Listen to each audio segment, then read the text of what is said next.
Joel Hafvenstein is the author of Opium Season, a first-person account of his time in Afghanistan, working to solve the very difficult problem of heroin production coming out of the country.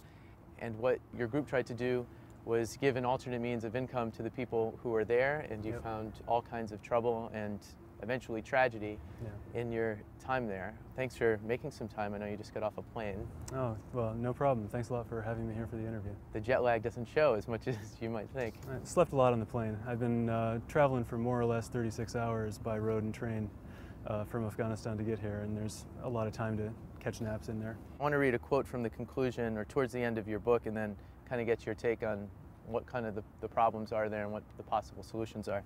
You wrote, "We had come to Helmand thinking of opium as the local currency and had tried to replace it with cash, but security was the real currency of Afghanistan."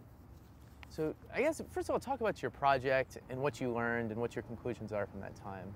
Well, our project was really a short-term intervention. In 2004, there was a record opium harvest in Afghanistan. And this record, for political reasons, spurred a big push to eradicate poppy in the following year. Now, all the aid agencies knew that there were not long-term alternatives in place. The kind of things like alternative crops, rural electrification, other kinds of credit that would let farmers make an honest living and still get out of poverty. Yeah. So our program was really a bandage on the eradication program. If the poppy was going to go away, there had to be a whole lot of cash pumped into the rural economy to keep it from just collapsing. So our project was to create jobs for some tens of thousands of Afghans in this one province, Helmand.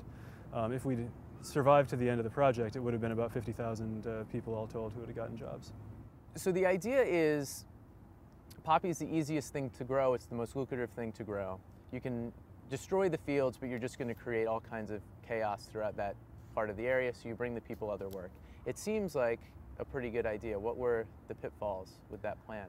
Well, the main pitfall was security. It was the fact that a lot of this project where we're trying to move around millions of dollars, really.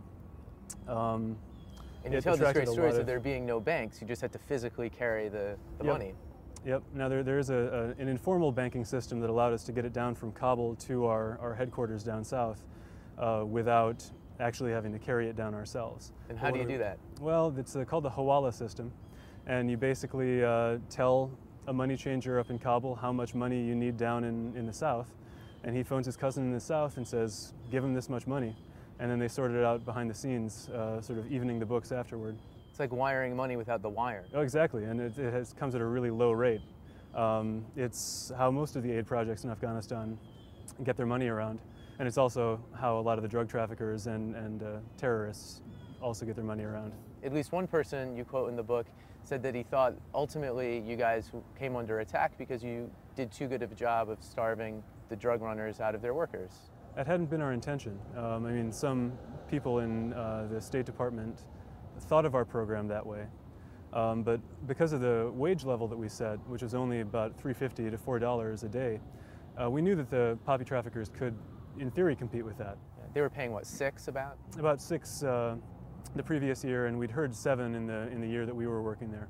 All it would have taken was us tightening the market in a few crucial districts for someone there to decide it was worth taking out a contract on our project. Kind of on the broad goals of your project and what we're trying to do there overall, you sum up this way. You write, "Americans in Afghanistan tended to set grand targets and sprint straight at them. Our policies focused relentlessly on the greater good, turning the desert green, toppling the Afghan communists, slashing poppy cultivation, while trusting that bad consequences could be managed as they arose. In each case, we were reluctant to take a slower, more cautious approach, lest a window of opportunity be lost. We measured our success in simple numbers, like acres irrigated, communists killed, poppy fields eradicated. We didn't take the time to understand and address the deeper context of those numbers. And so America's work in Afghanistan was overturned not only by hostile external forces, but also by the foreseeable side effects of our own policies." I guess part of the question, 2.5 years now have passed since you left. Have we learned those lessons? Do you continue to see them playing out? Well, we've learned some of the lessons in that police reform gets talked about a lot more, the importance of improving the security situation. gets a lot more lip service and some budget that's gone to it. It hasn't made a big difference yet. On the poppy front, I don't think we've learned the lesson, because every year there's more pressure to respond to the increases in poppy cultivation by eradication, by hitting the farmers.